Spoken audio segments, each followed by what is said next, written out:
പാലക്കാട്ട് പരസ്യപ്രചാരണം അവസാനിക്കാൻ 3 ദിവസം മാത്രം ബാക്കി നിൽക്കെ ഇരട്ട വോട്ട് വിവാദം കത്തിപ്പടരുന്നു. വോട്ടർ പട്ടിക പുതുക്കണമെന്നാവശ്യപ്പെട്ട് സിപിഐഎം രംഗത്ത് വന്നു. ഇരട്ട വോട്ടുള്ള വോട്ടർ പട്ടിക വെച്ച് തെരഞ്ഞെടുപ്പ് നടത്തുന്നത് ജനഹിതത്തിനെതിരാണ് എന്നും അനുകൂല തീരുമാനമുണ്ടായില്ലെങ്കിൽ 18-ാം തീയതി പ്രക്ഷോഭം നടത്തുമെന്നും AK ബാലൻ ന്യൂസ് 18നോട് പ്രതികരിച്ചു. RSS കാര്യാലയത്തിൽ 26 വ്യാജ വോട്ടുണ്ട് എന്നാരോപിച്ച സിപിഐഎം ജില്ലാ secretary EN Suresh Babu LDF സ്ഥാനാർത്ഥി ഡോക്ടർ P സരിന്റെ വോട്ട് നിയമാനുസൃതമാണ് എന്നും പറഞ്ഞു. തൃശൂർ പാർലമെന്റ് മണ്ഡലത്തിലല്ലാത്ത വോട്ടർമാരെ BJP MPA ലോക്സഭയിലേക്ക് എത്തിപ്പിക്കുന്നതിന് വേണ്ടി അവർ നടത്തിയിട്ടുള്ള ആ പ്രവർത്തനം വടകരയിലും നടത്തി.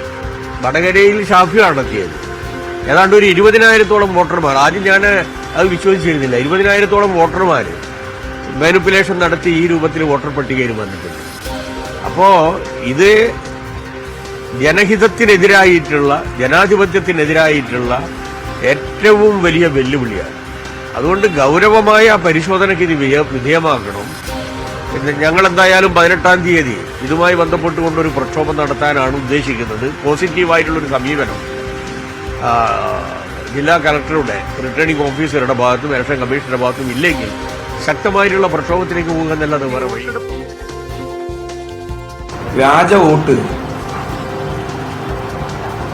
2700-ഓളം വോട്ട് ഉണ്ട് എന്നുള്ളത് പരിശോധനയിൽ തെളിഞ്ഞു വരിക അതീവ ഗുരുതരമാണ്. ഇത് ഒരുപക്ഷെ തെരഞ്ഞെടുപ്പ് ചരിത്രത്തിൽ കേട്ടുകേൾവിയില്ലാത്ത ഒരു സംഭവം കൂടിയാണ്. BJPയുടെ സംസ്ഥാന വൈസ് പ്രസിഡന്റ് രഘുനാഥ് കോഴിക്കോട് കോർപ്പറേഷനിലെ സ്ഥിര താമസക്കാരനാണ്. പാലക്കാടും വോട്ടുണ്ട്.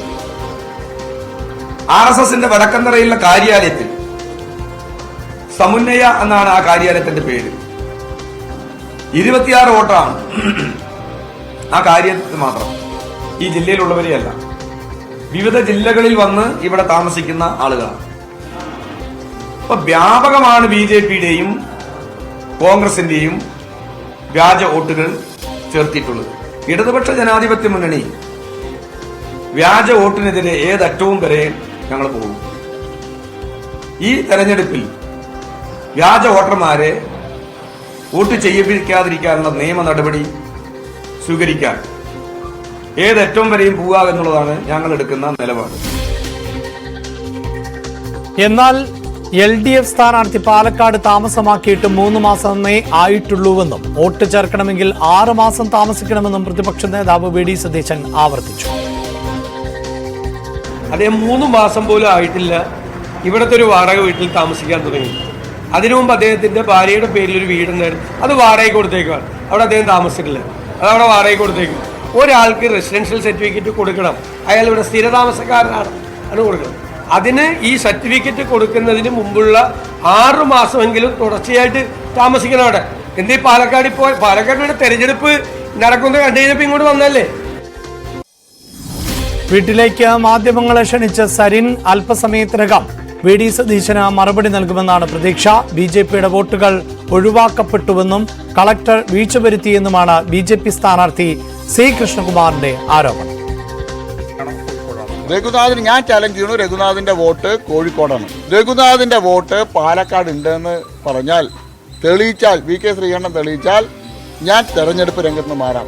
അല്ലെങ്കിൽ VK ശ്രീകണ്ഠൻ MP സ്ഥാനം രാജിവെക്കാൻ തയ്യാറുണ്ടോ എന്നുള്ളതാണ് ഞാൻ ചോദിക്കുന്നത്.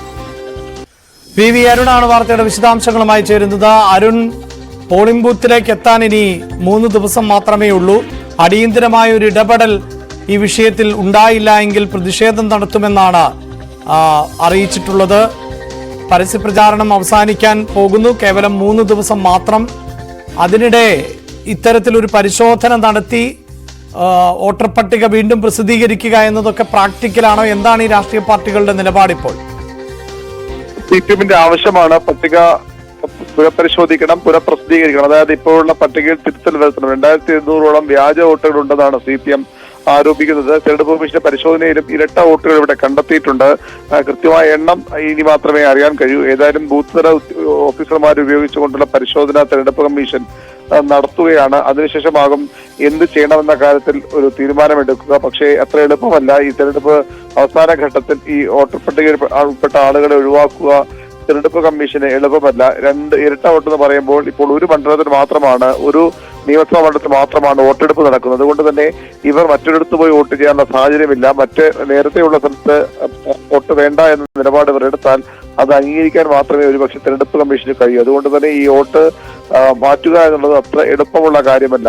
ഇരട്ട വോട്ടുകളുണ്ട് എന്നത് ഏറെക്കുറെ കമ്മീഷനും അംഗീകരിക്കുന്ന വസ്തുതയാണ്. പക്ഷേ ആ വോട്ടുകൾ അവർക്ക് ചെയ്യാൻ തന്നെ അനുവാദം നൽകാനാണ് സാധ്യത. അതിന് രാഷ്ട്രീയമായി മറുപടി പറയാനും പ്രതിരോധിക്കാനുമാണ് CPIയുടെ തീരുമാനം. 2700 വോട്ടിലേറിയ ബന്ധം BJPയുടെയും കോൺഗ്രസിന്റെയും വോട്ടുകളാണ് എന്നുള്ളതാണ് CPIനെ അങ്കലാപ്പിലാക്കുന്നത്. നേരത്തെ ഈ വോട്ട് ഇവിടെ പുതിയ വോട്ടുകൾ 6000 വോട്ടുകൾ ചേർത്തായി കോൺഗ്രസ് നേരത്തെ അവകാശപ്പെട്ടിട്ടുണ്ട്. BJPയും സമാനമായി മണ്ഡലത്തിൽ വോട്ട് ചേർത്തിട്ടുണ്ട്. നേരത്തെയൊക്കെ ഈ പാർട്ടി പ്രവർത്തകരുടെ അതുപോലെ അനുഭാവികളുടെ വോട്ടാണ് ഈ രീതിയിൽ ചേർക്കുന്നത്. പക്ഷേ ഇത് മറ്റു മണ്ഡലങ്ങളിലുള്ള ആളുകളെ കൂടി ഇവിടേക്ക് കൊണ്ടുവന്ന് അവിടുത്തെ വോട്ട് ഒഴിവാക്കിയും ഒഴിവാക്കാതെയും ഒക്കെ ചേർക്കുന്ന ഒരു പ്രവണതയാണ് പൊതുവായി സംസ്ഥാനത്ത് ഉണ്ടാകുന്നത്. തൃശ്ശൂരിലും അങ്ങനെ സംഭവിച്ചു എന്ന ആരോപണം ഉയർന്നു വന്നതാണ്. ഏതായാലും ഇപ്പോൾ ഈ വോട്ടുകൾ ഒഴിവാക്കാനുള്ള നിയമപരമായ സാധ്യതയില്ല എന്ന് വേണം മനസ്സിലാക്കാൻ. അങ്ങനെ ഒഴിവാക്കിയില്ലെങ്കിൽ 18-ന് വലിയൊരു സമരം ഇടതുമുന്നണി പ്രഖ്യാപിച്ചിട്ടുണ്ട്. മാത്രമല്ല ഈ വോട്ടർമാർ ബൂത്തുകളിലേക്ക് എത്തുമ്പോൾ അവരെ തടയുന്നതുൾപ്പെടെയുള്ള നടപടികളിലേക്ക് പോകാനും അതൊരു സംഘർഷ സാധ്യതയിലേക്കാണ് കാര്യങ്ങൾ ഇപ്പോൾ കൊണ്ടുപോകുന്നത്.